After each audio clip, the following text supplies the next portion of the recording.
안녕하세요. 몸과 마음과 의식의 조화로운 성장을 위한 책 읽기를 하는 들꽃 향기입니다.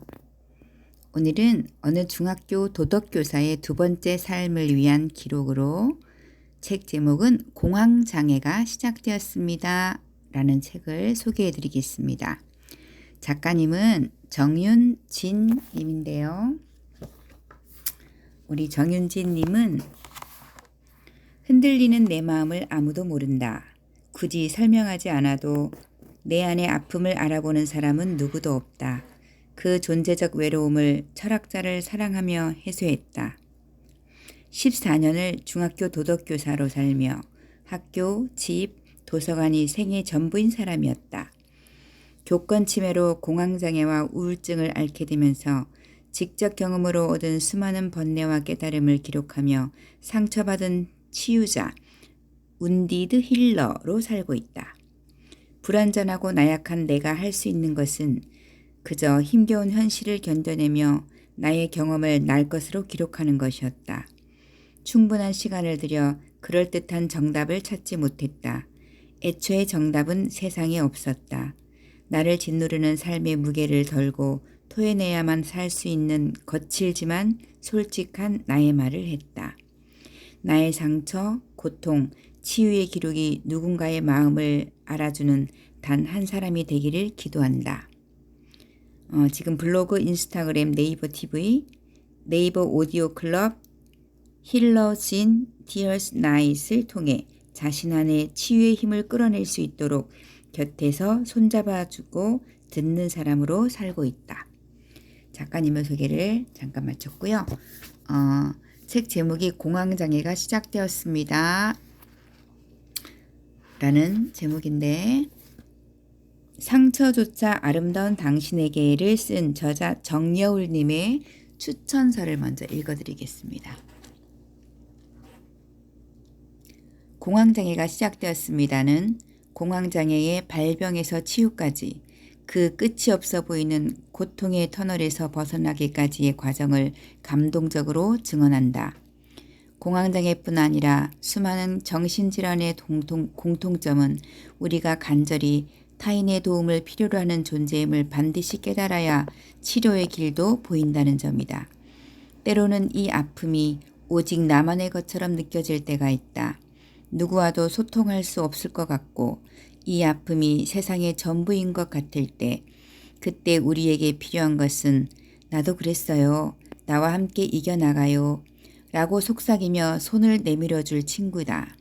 이 책이 바로 그런 친구가 되어줄 것이다. 우리는 이 이야기를 통해 위급한 순간 자신을 구할 수 있는 3가지 매뉴얼을 우선 배우게 된다. 첫째, 내가 살던 삶의 경계 바깥으로 용감하게 나와 볼 것. 둘째, 누군가에게 간절하게 도움을 청할 용기를 발휘할 것. 셋째, 나라는 존재야말로 행복할 권리, 아픔에서 치유될 권리, 사랑받을 권리가 있는 존재임을 잊지 말 것.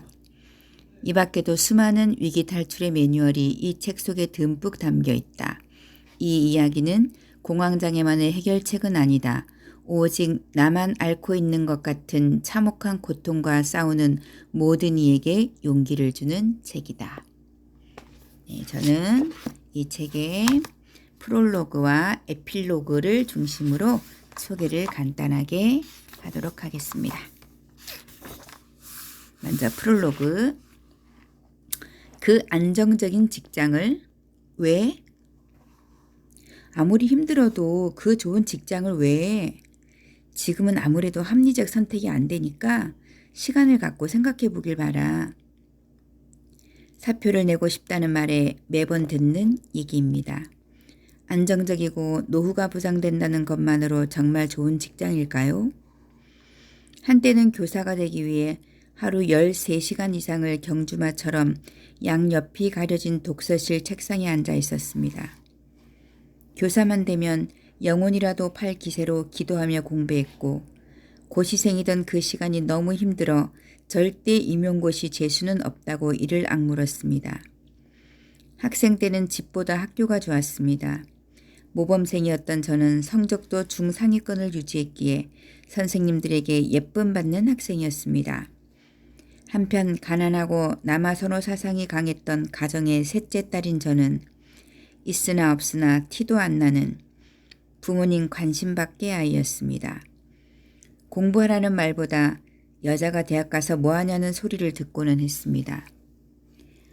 학교를 워낙 좋아했기에 교사가 되고 뛸 듯이 깊었지만 현실은 달랐습니다.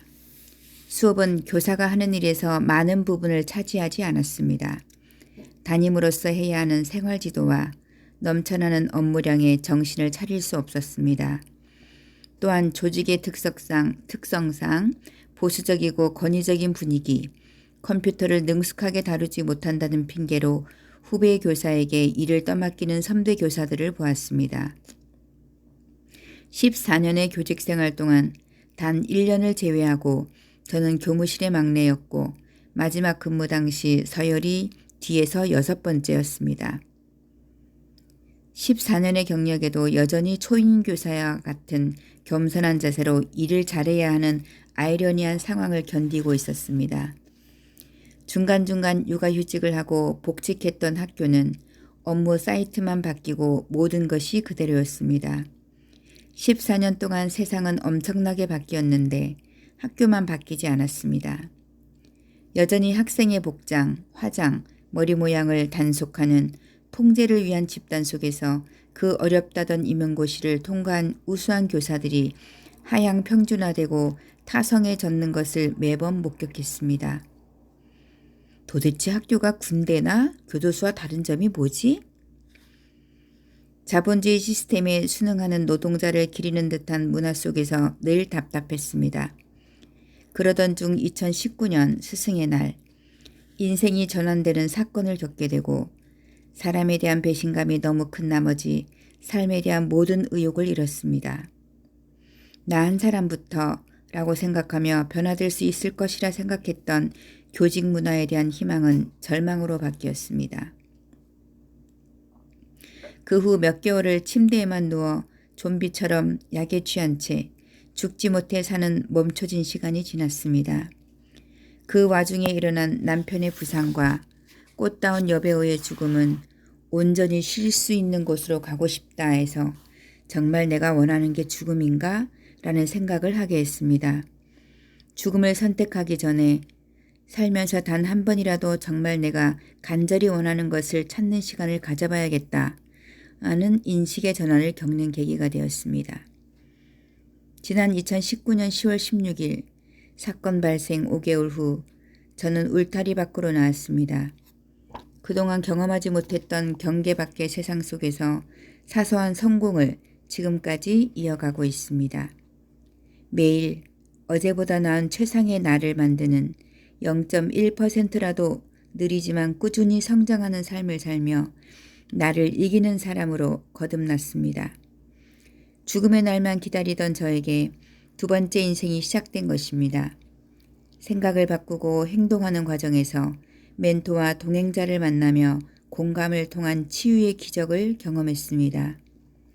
속마음을 잘 읽어주시고 인지행동 치료를 적절하게 알려주신 주치 선생님을 통해 다시 삶의 희망이 생겼습니다. 그러면서 제가 겪은 기적을 다른 사람과 나누고 싶다고 생각하게 됐습니다. 아픔으로 고통받는 사람들이 스스로를 치유하는 나만의 방법을 찾는데 도움을 주는 힐러진으로 살아가고 있습니다. 감당하기 힘든 삶의 무게를 홀로 견뎌내고 계신 분, 어린 시절부터 사람에 대한 상처로 좀처럼 사회생활이 힘드신 분, 누구에게도 말하지 못하는 자신만의 내면 아이를 치유하고 싶으신 분, 우리는 모두 보통 사람들입니다. 우리는 평범하기 때문에 아프고 상처 입고 힘겨워하고 있습니다. 아름다운 사람이기 때문에 그 탓을 차마 타인에게 돌리지 않고 자신을 아프게 하면서 버티고 있습니다. 이제는 나라는 존재 자체를 포근히 안아주어야 할 때입니다. 세상의 전환 기준이 아니라 나만의 기준과 원칙을 바탕으로 있는 그대로의 자신을 받아들이고 사랑해 주어야 합니다. 교권 침해로 인한 피해 교사, 공황장애 환우뿐만 아니라 번아웃 증후군에 시달리고 지친 현대인들에게 나를 찾는 여정을 보여주고 싶습니다. 자신의 가치를 발견할 수 있도록 잠시 멈추고 숨 고르는 시간을 선물하고 싶습니다. 달팽이처럼 느리더라도 자신이 원하는 방향과 가치를 실현시키는 주체적인 삶을 통해 과거도 미래도 아닌 지금 이 순간을 살자는 메시지를 전하고 싶습니다. 고독 뒤에 간절히 원하는 것을 찾을 수 있었고 나를 오롯이 인정하고 받아들일 수 있었습니다. 글을 쓰는 동안 흔들림과 두려움으로부터 저를 지켜준 하나님께 감사드립니다. 이 책이 나오는데 가장 큰 힘이 되어준 남편과 사랑이 축복이에게 사랑한다고 전합니다. 멘토 정경미 작가님, 로미로 연결된 수많은 로미들, 귀한 사람이라며 아낌없이 내어주신 착한 재벌샘 정님, 곁에서 적극적으로 응원해준 육 박사, 나의 정신적 배터리 언박싱 미, 울타리 밖으로 이끌어준 27년지기 여정 포레스트, 그리고 두 번째 생을 살아갈 수 있도록 곁에서 지켜봐 주신 감사한 분들, 저와 같은 아픔을 겪는 모든 분들에게 이 글을 바칩니다. 사랑합니다. 축복합니다. 2020년 11월 정윤진. 자, 이제 에필로그로 한번 넘어가 보겠습니다.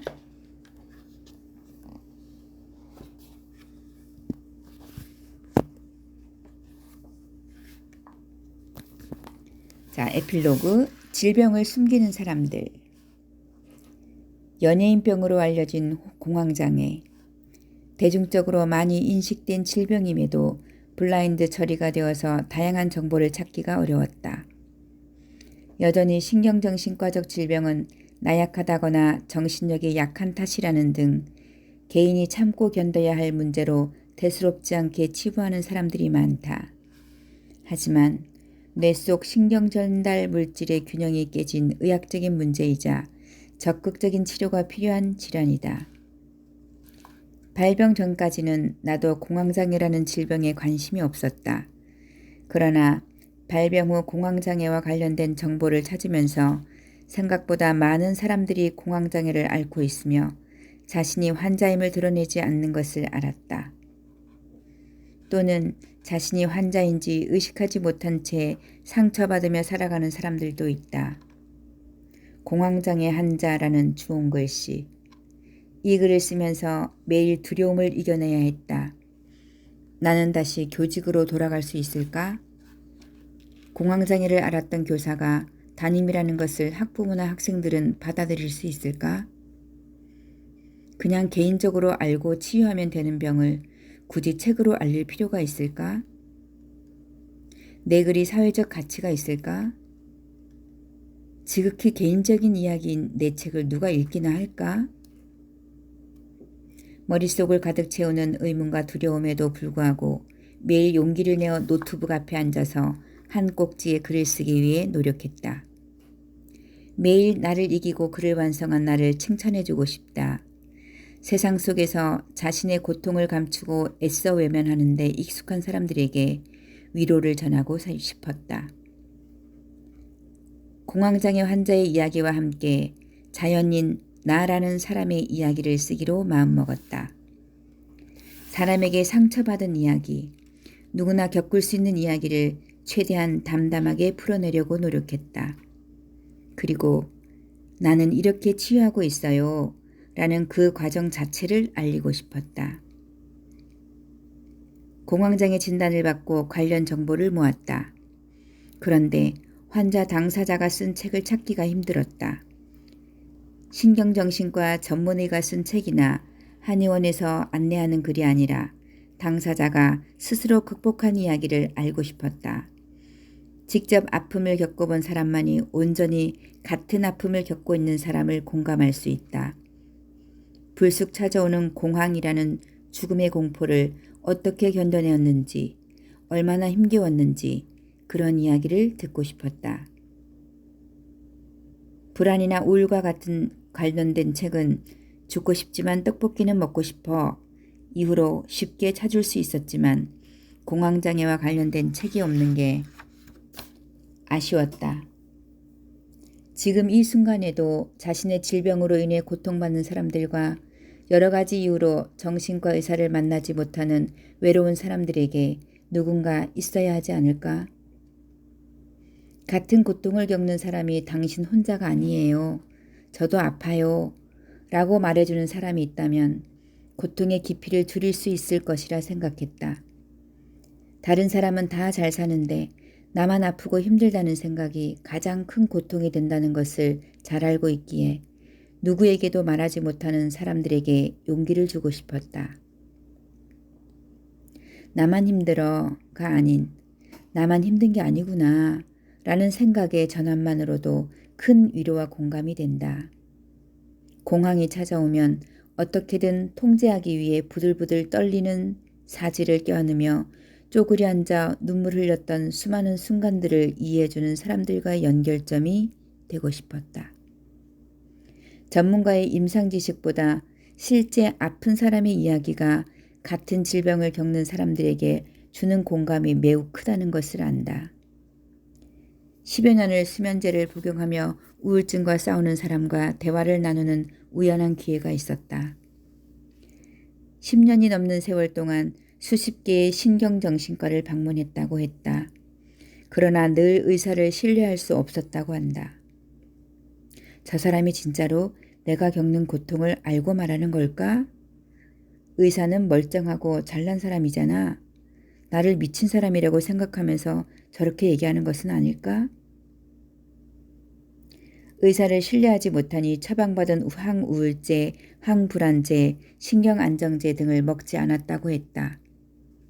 대신 불면증 때문에 너무 힘들고 짜증이 심해지자 수면제를 복용했다고 했다. 병원에 찾아가 의사를 만나는 환자의 마음을 의사는 온전히 이해할 수 있을까? 병원이 있는 건물을 들어서기까지 수십 번을 되돌아가고 싶어 망설였던 그 심정을 완벽히 공감할 수 있을까? 갑작스런 발작으로 병원 치료가 절실했던 나조차도 1년이 넘도록 진료를 받는 지금도 방문 전에는 의식처럼 치르는 루틴이 있다. 너무나 고통스럽지만 겉으로 드러나는 것이 없어 이해받기 어려운 신경정신과 질병. 실제로 고통받는 나를 이해해주지 못하는 사회적 시선이나 주변 사람들. 그 과정에서 겪는 커다란 좌절과 보이지 않는 벽을 같은 병을 앓는 사람이 아니라면 누가 알아볼 수 있을까? 공황장애가 꼭 극복해야 할 대상이 아니라는 생각이 든다. 공황장애 덕분에 삶을 대하는 태도가 바뀌고 제대로 숨쉬는 법을 배웠다. 공황장애와 동행하는 삶도 나쁘지 않다고 말하고 싶다. 최근 꿈을 꾸던 중 꽤 오랜만에 공황이 찾아왔다. 숨막힘과 심장 조임으로 잠이 깼지만 약을 먹지 않고 오감 훈련법으로 공황을 다스렸다. 또 불쑥 공황이 찾아올 수도 있다. 그러나 스스로 통제할 수 있다는 자신에 대한 믿음이 있다면 아픔 속에서도 삶을 즐기며 살아갈 수 있다. 나와 같은 아픔을 가진 사람들, 자신의 병을 밝히지 못하는 사람들에게 희망이 되는 글이기를 간절히 기도한다. 그 사람들에게 스스로 치유할 수 있다는 변화와 희망의 증거가 되고 싶다. 학교 교사다라고 하면 정말 많은 사람들이 부러워하는 직장이기도 하고 굉장히 또 젊은이들도 선망의 대상이 되고 뭐 신부감 1위라는 그런 혼처이기도 한 그런 자리라는 인식이 있는데 사실 학교 현장에서의 선생님들은 너무 힘듭니다. 학생들로 인해서 상처받는 일이 생각보다 너무 많고 또 그래서 실제로 아프고 또 병가 내시고 또 정년퇴직 하시기 전에 명예퇴직 하시고 병휴직 내시고 하시는 분들 너무 많죠. 사실 학교 현장에 있어 보지 않은 선생님들은 잘 모르시겠지만 학교에서 마음의 병, 몸의 병을 앓은 많은 선생님들께 아주 큰 위로가 되는 책이 될 것 같습니다. 이 공황장애가 시작되었습니다 라는 책을 쓰신 우리 정윤진 선생님도 이 아픔을 새로운 성장의 그리고 새로운 삶의 계기로 이렇게 받아들이시고 극복해내시고 이렇게 또 살아가시는 삶에 대해서 정말 존경과 감사와 따뜻한 사랑의 마음을 전하면서 오늘 책 소개를 마치겠습니다. 감사합니다.